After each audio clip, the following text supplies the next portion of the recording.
Documento 145. Os 4 memoráveis dias em Cafarnaum. Jesus e os apóstolos chegaram em Cafarnaum na noite de terça-feira, 13 de janeiro. Como de costume, fizeram da casa de Zebedeu em Betsaida a sua sede. Agora que a morte de João Batista havia acontecido, Jesus se preparava para lançar-se à primeira campanha de pregação aberta e pública na Galileia.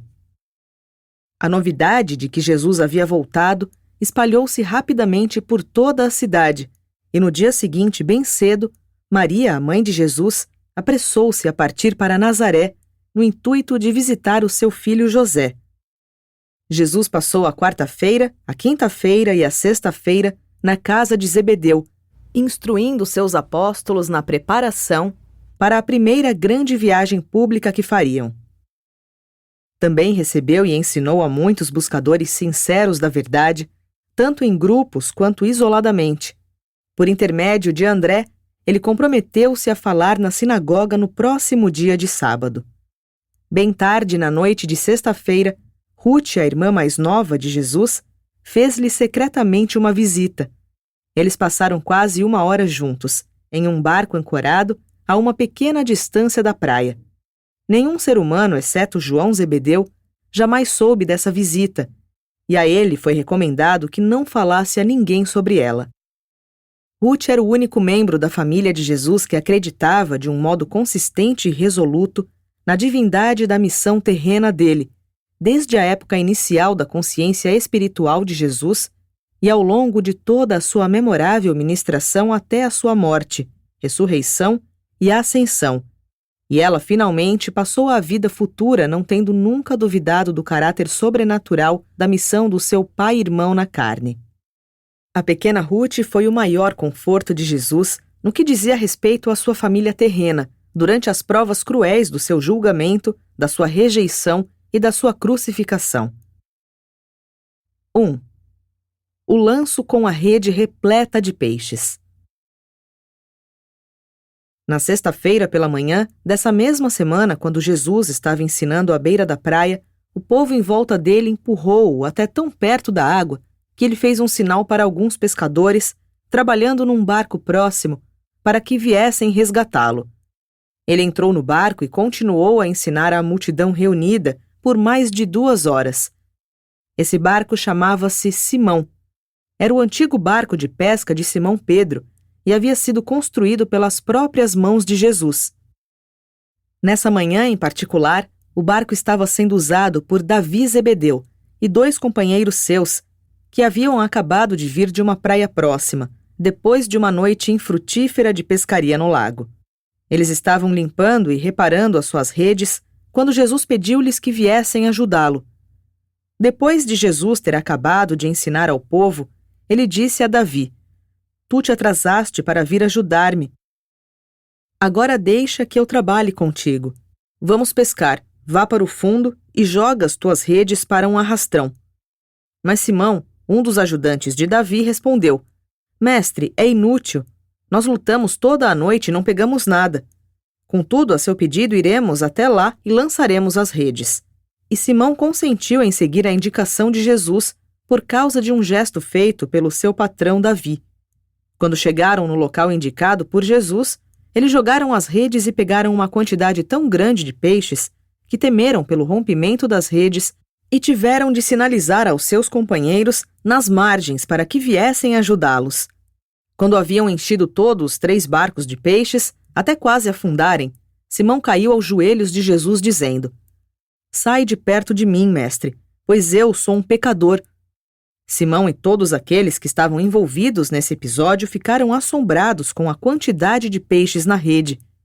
Desde aquele dia, Davi Zebedeu e seu ajudante Simão e os seus companheiros abandonaram as suas redes e seguiram Jesus. Este, entretanto, não foi um lanço milagroso da rede em nenhum sentido. Jesus era um estudante cuidadoso da natureza. Era um pescador experiente e conhecia os hábitos dos peixes no mar da Galileia. Nessa ocasião, ele apenas levou esses homens até o local onde os peixes geralmente deveriam ser encontrados naquela hora do dia. Mas os seguidores de Jesus sempre consideraram esse fato como um milagre. 2. À tarde na sinagoga. No sábado seguinte, durante o serviço da tarde na sinagoga, Jesus pregou o seu sermão sobre a vontade do Pai do céu. Pela manhã, Simão Pedro havia pregado sobre o reino. No encontro de quinta-feira à noite na sinagoga, André havia proferido um ensinamento cujo tema foi o novo caminho. Nesse momento em particular, havia mais pessoas acreditando em Jesus na cidade de Cafarnaum do que em qualquer outra cidade na terra. Jesus ensinou na sinagoga nessa tarde de sábado e, conforme o costume, o primeiro texto ele o tomou da lei, lendo do livro do Êxodo. E servirás ao Senhor, teu Deus, e ele abençoará o teu pão e a tua água, e toda a doença será afastada de ti. Jesus escolhera o segundo texto dos profetas, lendo de Isaías. Levanta-te e resplandece, pois a tua luz já veio, e a glória do Senhor levantou-se sobre ti. As trevas podem cobrir a terra, e uma profunda obscuridade pode recobrir o povo, mas o Espírito do Senhor levantar-se-á sobre ti, e a glória divina será vista contigo. Até mesmo os gentios virão para essa luz, e muitas grandes mentes render-se-ão ao esplendor dessa luz. Esse sermão foi um esforço da parte de Jesus para deixar claro o fato de que a religião é uma experiência pessoal. Entre outras coisas, o Mestre disse: Bem sabeis que um pai de coração terno, amando a sua família como um todo, considera-a como um grupo, por causa do forte afeto que dedica a cada membro individual dessa família. Não mais deveis pensar no Pai do céu como filhos de Israel, e sim como filhos de Deus. Enquanto grupo, sois de fato filhos de Israel, contudo, como indivíduos, cada um de vós é um filho de Deus. Eu vim, não para revelar o Pai aos filhos de Israel, e sim para trazer esse conhecimento de Deus e a revelação do seu amor e misericórdia ao indivíduo que crê, como uma experiência pessoal genuína. Os profetas todos têm ensinado que Yahvé importa-se com o seu povo, que Deus ama Israel. Contudo, eu vim até vós para proclamar uma verdade maior, uma verdade que muitos dos profetas recentes também compreenderam, a verdade de que Deus vos ama, a cada um de vós, como indivíduos. Em todas essas gerações, vós tendes conhecido uma religião racial ou nacional. Agora eu vim para vos dar uma religião pessoal. Contudo, mesmo essa não é uma ideia nova. Muitos dentre vós, que tendes a mente espiritualizada, têm sabido dessa verdade, porquanto alguns dos profetas vos instruíram desse modo. Acaso não lestes as Escrituras onde o profeta Jeremias diz: Naqueles dias não se dirá mais que os pais comeram uvas ainda verdes, e os filhos ficaram com os dentes estragados. Cada homem morrerá pela sua própria iniquidade. Todo homem que comer uvas, ainda verdes, ficará com os dentes estragados. Vede, dias virão em que farei uma nova aliança com o meu povo, não de acordo com a aliança que eu fiz com os pais deles, quando os tirei das terras do Egito, mas de acordo com o novo caminho. Eu irei até mesmo escrever a minha lei nos seus corações. Eu serei o seu Deus, e eles serão o meu povo. Naquele dia, cada homem ao seu vizinho não irá dizer: Tu conheces o Senhor? Não, pois todos eles me conhecerão pessoalmente, desde o menor até o maior de todos. Acaso não lestes sobre tais promessas? Não acreditais nas Escrituras? Não compreendeis que as palavras dos profetas estão realizadas naquilo que podeis ver já no dia de hoje? E Jeremias não vos exortou a fazer da religião um assunto do coração para vos relacionardes com Deus como indivíduos? E acaso o profeta não vos falou que o Deus do céu buscaria vossos corações individualmente? E não fostes avisados de que o coração humano natural é enganoso acima de todas as coisas e que muitas vezes é desesperadamente malvado? Não lestes também em Ezequiel, onde ele ensinou até mesmo aos vossos pais que a religião deve tornar-se uma realidade nas vossas experiências individuais? Não mais usareis o provérbio que diz: Os pais comeram uvas ainda verdes, e seus filhos ficaram com os dentes estragados. Enquanto eu viver, diz o Senhor Deus, observai que todas as almas sejam minhas, como a alma do Pai e também a alma do Filho. Apenas a alma que peca morrerá. E então Ezequiel previu mesmo esse dia, no qual, em nome de Deus, falou: Um novo coração também darei a ti, e um novo espírito colocarei dentro de ti. Não mais deveis temer que Deus puna uma nação pelo pecado de um indivíduo, nem o Pai do céu punirá um dos seus filhos crentes pelos pecados de uma nação, ainda que o membro individual de qualquer família frequentemente tenha de sofrer as consequências materiais dos erros da família e das transgressões do grupo. Não compreendeis que a esperança de uma nação melhor ou de um mundo melhor está ligada ao progresso e ao esclarecimento do indivíduo? Então o mestre descreveu que a vontade do Pai do céu, depois que o homem discerne tal liberdade espiritual, é de que os seus filhos na terra deveriam começar aquela eterna ascensão da carreira ao paraíso, que consiste na resposta consciente da criatura ao estímulo divino do espírito residente, de encontrar o Criador, de conhecer Deus e buscar ser como Ele. Os apóstolos foram grandemente ajudados por esse sermão. Todos eles compreenderam mais completamente que o Evangelho do Reino é uma mensagem dirigida ao indivíduo, não à nação. O povo de Cafarnaum, mesmo estando familiarizado com os ensinamentos de Jesus, ficou surpreendido com esse sermão nesse dia de sábado, e Jesus ensinou de fato como alguém que tem autoridade e não como os escribas. Quando Jesus acabou de falar, um homem ainda jovem da congregação, que tinha estado muito agitado por causa daquelas palavras, foi tomado por um ataque epilético violento e gritava alto. Ao fim da crise, ao recuperar a consciência, ainda em um estado meio de sonho, ele disse: O que temos nós a ver contigo, Jesus de Nazaré? Tu és o Santo de Deus. Acaso vieste para destruir-nos? Jesus pediu silêncio à assistência e, tomando o jovem pela mão, disse: Sai deste estado. E ele acordou imediatamente. Esse jovem não estava possuído por nenhum espírito impuro, nem demônio. Ele era vítima da epilepsia comum, mas haviam ensinado a ele que a sua aflição era atribuída à posse de um espírito malévolo. E acreditando nisso, ele procedia de acordo em tudo o que pensava ou dizia que se referisse à sua doença. O povo acreditava que tais fenômenos eram causados diretamente pela presença de espíritos impuros, e assim concluía que Jesus havia expulsado um demônio para fora desse homem. No entanto, Jesus, naquele momento, não curou a epilepsia dele. Só mais tarde, naquele dia, depois do entardecer, é que esse homem ficou realmente curado.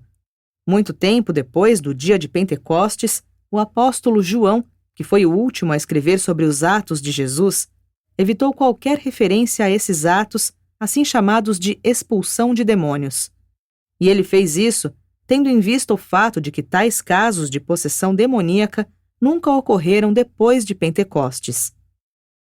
O resultado é que esse incidente corriqueiro espalhou-se rapidamente por toda Cafarnaum, como se Jesus tivesse expulsado um demônio de um homem e o tivesse curado, miraculosamente, na sinagoga, na conclusão do seu sermão vespertino.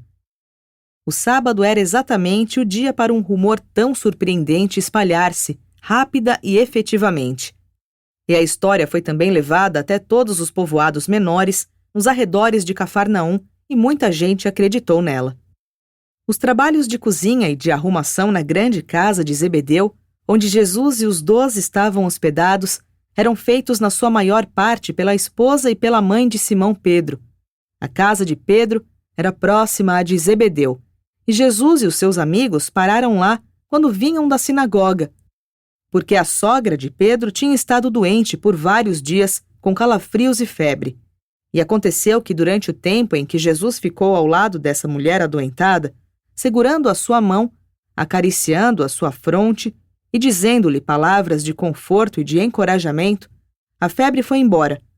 Jesus ainda não havia tido tempo para explicar aos seus apóstolos que nenhum milagre fora realizado na sinagoga, e com esse incidente tão recente e vivido nas suas mentes, e com a lembrança da água e do vinho em Caná, eles tomaram essa coincidência como um outro milagre, e alguns deles correram para espalhar as novas por toda a cidade.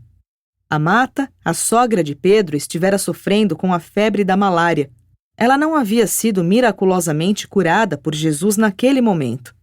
E só várias horas mais tarde, depois do pôr do sol, é que a sua cura foi efetivada quando do acontecimento extraordinário que ocorreu no jardim da frente da casa de Zebedeu. E esses casos são típicos da maneira pela qual uma geração em busca de milagres e um povo com a mente voltada para os milagres, infalivelmente, agarram-se a tais coincidências como um pretexto para proclamar que mais um milagre havia sido realizado por Jesus. 3. A cura ao entardecer. No momento em que Jesus e os seus apóstolos estavam prontos para tomar a sua refeição da noite, perto do final desse dia de sábado cheio de acontecimentos, toda a Cafarnaum e os seus arredores estavam inquietos por causa desses supostos milagres de cura, e todos que estavam doentes ou afligidos começaram os seus preparativos para irem a Jesus ou para serem carregados até ele, pelos seus amigos, tão logo o sol se pôs. De acordo com o ensinamento judeu, não era permitido sequer ir em busca da saúde durante as horas sagradas do sábado. E, portanto, tão logo o sol escondeu-se no horizonte, dezenas de crianças, mulheres e homens afligidos começaram a tomar o caminho da casa de Zebedeu em Betsaida. Um homem partiu com a sua filha paralisada, tão logo o sol se escondeu por trás das casas da vizinhança. Os acontecimentos de todo o dia haviam preparado o quadro para essa cena extraordinária ao entardecer. Até mesmo o texto que Jesus havia usado para o seu sermão dessa tarde deixava a entender que a doença devia ser banida, e ele havia falado com uma força e com uma autoridade totalmente sem precedentes. A sua mensagem era irresistível. Sem fazer nenhum apelo ao poder humano, ele falou diretamente às consciências e às almas dos homens. Embora Jesus não tenha recorrido à lógica nem às minúcias legais, nem a explicações engenhosas, ele fez um apelo poderoso, direto, claro e pessoal aos corações dos seus ouvintes. Aquele sabá foi um grande dia na vida terrena de Jesus. Sim, e na vida de um universo. Para todos os fins e propósitos no universo local, a pequena cidade judia de Cafarnaum foi a capital de Nébadon. O punhado de judeus na sinagoga de Cafarnaum não foi o único grupo a ouvir aquela declaração memorável de fechamento do sermão de Jesus. O ódio é a sombra do medo, a vingança é a máscara da covardia. E também os seus ouvintes não poderiam esquecer as suas palavras abençoadas declarando: o homem é filho de Deus, não um filho do diabo. Logo após o pôr do sol, enquanto Jesus e os apóstolos ainda estavam na mesa de jantar, a esposa de Pedro ouviu vozes no jardim da frente e, chegando até a porta, viu um grande número de doentes reunindo-se e viu que a estrada de Cafarnaum estava lotada por aqueles que vinham em busca da cura pelas mãos de Jesus. Ao deparar com essa visão, ela foi imediatamente informar o seu marido e este contou a Jesus. Quando o mestre saiu da porta de entrada da casa de Zebedeu, os seus olhos depararam-se com um grande número de seres humanos enfermos e afligidos. E o seu olhar pasmo pôde ver quase 1000 seres humanos doentes e sofredores. Esse era por baixo o número de pessoas reunidas diante dele. Nem todos os presentes eram afligidos. Alguns haviam vindo para ajudar os seus seres amados nesse esforço de assegurar a cura.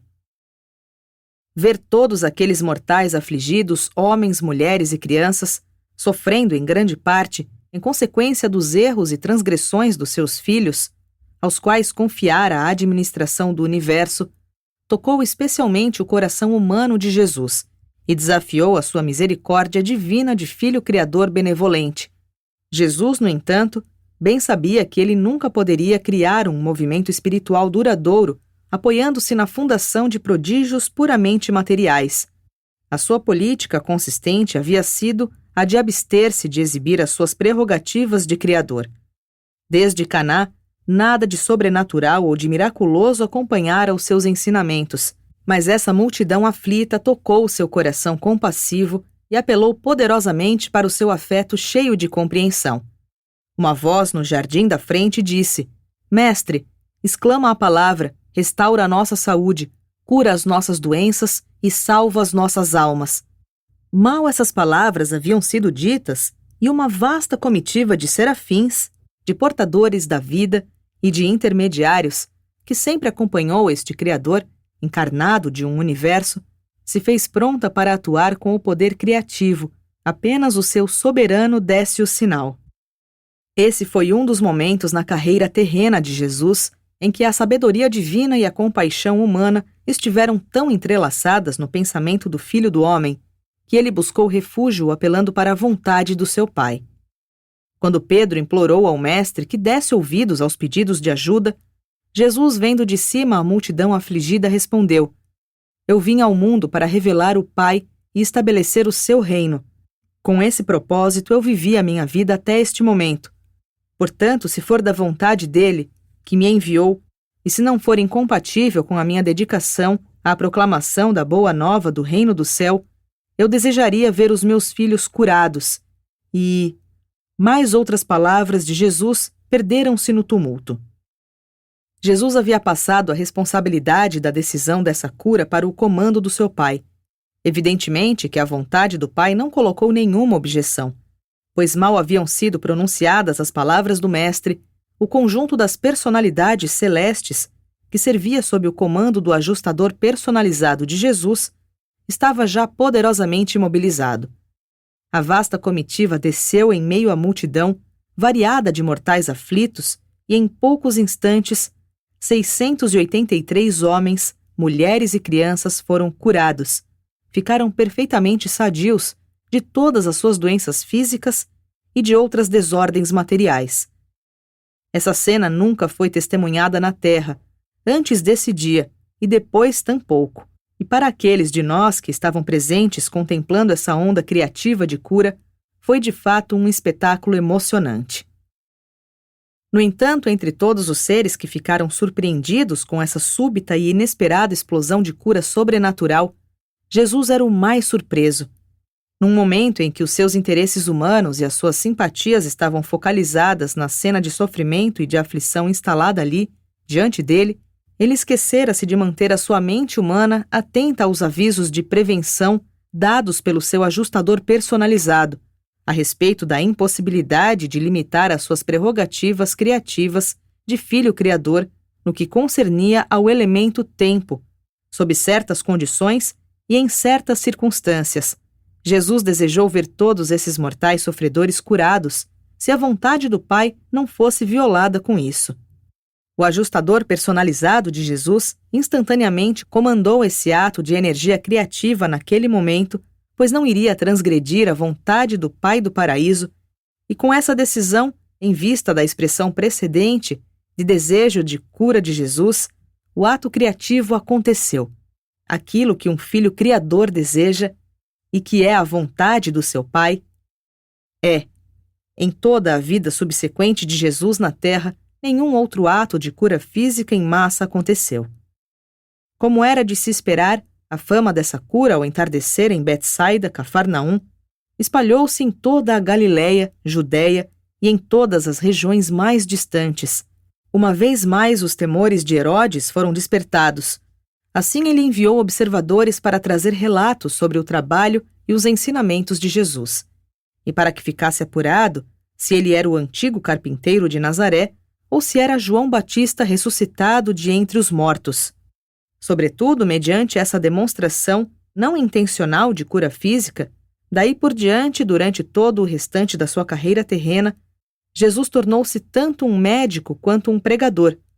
Bem verdade é que ele continuou o seu ensinamento, mas sobretudo o seu trabalho pessoal consistiu principalmente mais em ministrar aos doentes e aos desamparados, enquanto seus apóstolos faziam um trabalho de pregação pública e de batizar os crentes. Contudo, nessa demonstração ao entardecer, a maioria daqueles que receberam a cura física sobrenatural ou criativa por meio da energia divina não obteve um benefício espiritual de modo permanente dessa manifestação extraordinária de misericórdia.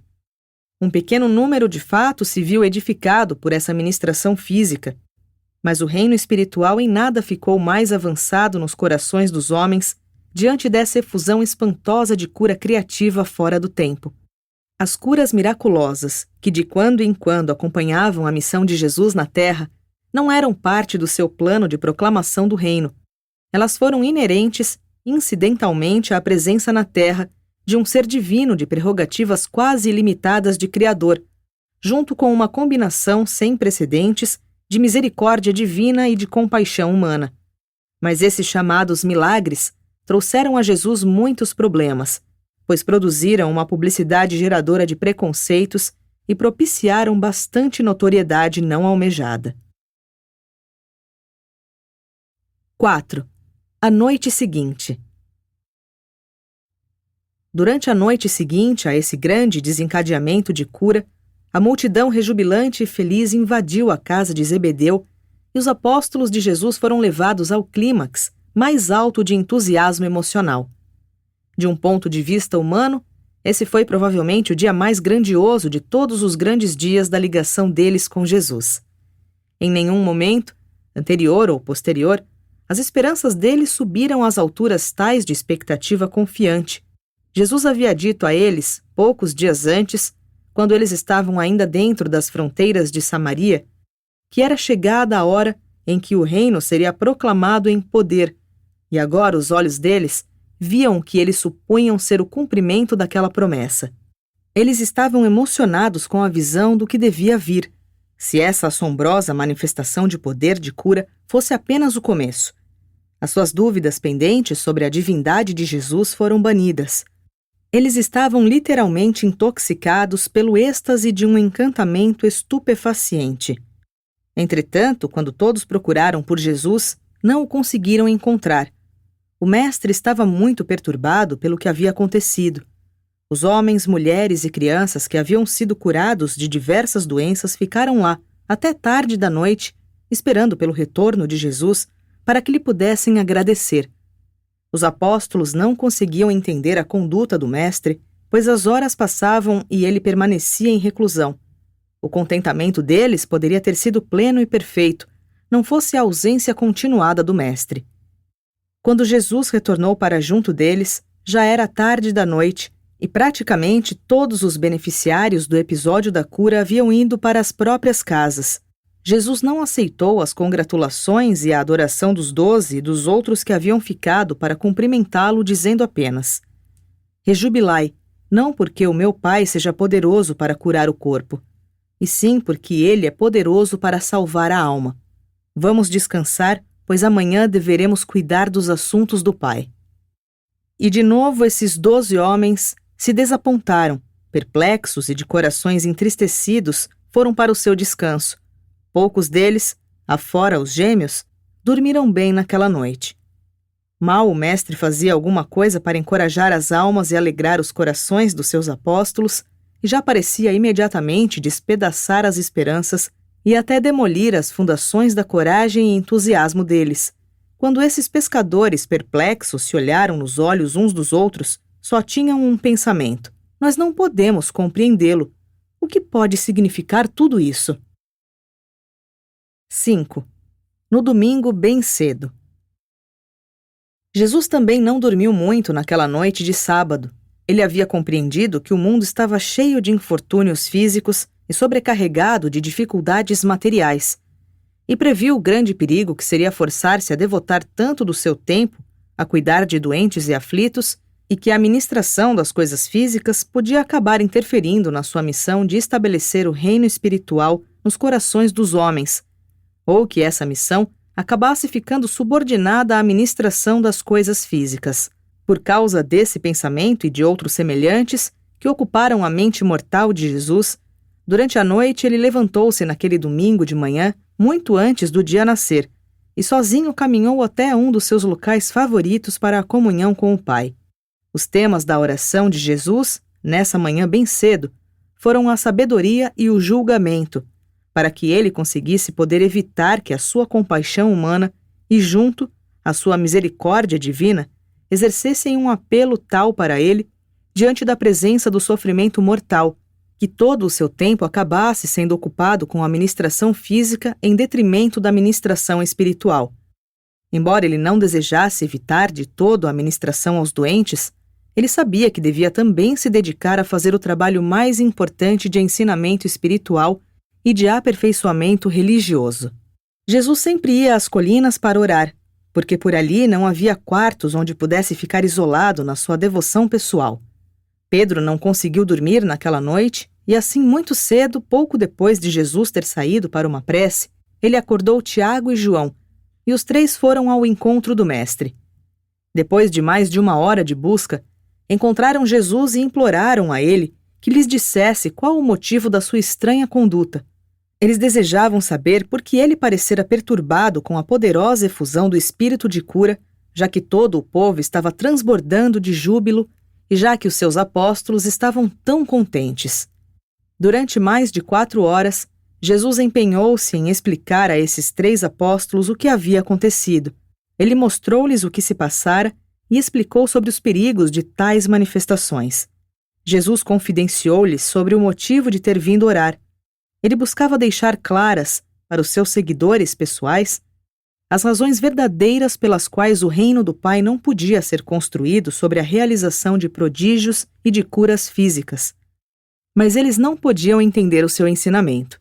Nesse meio tempo, cedo na manhã de domingo, outras multidões de almas aflitas e muitos curiosos começaram a ajuntar-se perto da casa de Zebedeu. Clamavam para ver Jesus. André e os apóstolos estavam tão perplexos que, enquanto Simão Zelote falava para a multidão, André, junto com vários dos seus condiscípulos, foi procurar Jesus. Quando André localizou Jesus em companhia dos 3, ele disse: Mestre, por que nos deixa sozinhos com a multidão? Vê, todos os homens te procuram. Nunca antes tantos estiveram buscando os teus ensinamentos. E mesmo agora, a casa está cercada daqueles que vieram de perto e de longe por causa das tuas obras poderosas. Tu não irás conosco para ministrar a eles? Ao ouvir isso, Jesus respondeu: André, eu não ensinei a ti e a esses outros que a minha missão na terra é a revelação do Pai, e que a minha mensagem é a proclamação do reino do céu?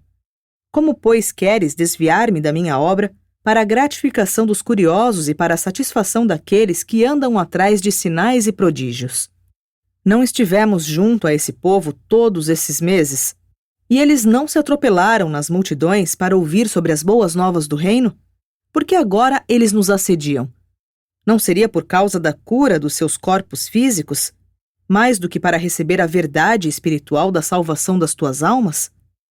Quando os homens sentem-se atraídos para nós, por causa de manifestações extraordinárias, muitos deles não vêm em busca da verdade e da salvação, mas da cura para seus males físicos e para assegurar a libertação das suas dificuldades materiais. Durante todo esse tempo eu estive em Cafarnaum, e tanto na sinagoga quanto junto ao mar eu proclamei as boas novas do reino a todos que tiveram ouvidos para ouvir e corações para receber a verdade. Não é da vontade do meu Pai que eu volte convosco para satisfazer a esses curiosos e para ocupar-me com a ministração das coisas físicas, abandonando as coisas espirituais. Eu vos ordenei que pregassem o Evangelho e que ministrassem aos doentes, mas eu não posso ficar ocupado pelas curas e deixar de lado os meus ensinamentos. Não, André, eu não voltarei contigo. Vai e dize ao povo para acreditar em tudo aquilo que nós lhe ensinamos, e para rejubilar-se com a liberdade de filhos de Deus, e te prepara para a nossa partida rumo a outras cidades da Galileia, onde o caminho já foi preparado para a pregação das boas novas do reino. Com esse propósito é que eu vim do Pai. Vai, então, e cuida da nossa partida imediata, enquanto eu espero pela tua volta. Quando Jesus acabou de falar, André e os seus companheiros apóstolos partiram tristemente de volta para a casa de Zebedeu. Dispersaram a multidão reunida e rapidamente aprontaram-se para a viagem, como Jesus havia mandado. E assim, na tarde de domingo, 18 de janeiro, do ano 28º depois de Cristo, Jesus e os apóstolos partiram para a sua primeira campanha de pregações realmente públicas e abertas na cidade da Galileia. Nessa primeira viagem, eles pregaram o evangelho do reino em muitas cidades, mas não visitaram Nazaré. Naquele domingo à tarde, pouco depois de Jesus e os seus apóstolos terem partido para Rimom, os seus irmãos Tiago e Judá vieram vê-lo, batendo na casa de Zebedeu. Por volta do meio-dia, Judá procurou o seu irmão Tiago e insistiu para que fossem até Jesus. No momento em que Tiago consentiu em ir com Judá, Jesus já havia partido. Os apóstolos detestaram ter de abandonar Cafarnaum, onde um interesse tão grande havia sido despertado. Pedro calculava que nada menos de 1.000 crentes poderiam ter sido batizados para o reino. Jesus ouviu-os pacientemente, mas não consentiu em voltar. O silêncio prevaleceu durante um certo tempo e então Tomé dirigiu-se aos seus companheiros apóstolos, dizendo: Vamos, o mestre já disse, não importa que não possamos entender plenamente os mistérios do reino do céu. De uma coisa estamos certos. Seguimos um instrutor que não busca nenhuma glória para si próprio. E ainda que de um modo relutante, seguiram todos para pregar as boas novas nas cidades da Galileia.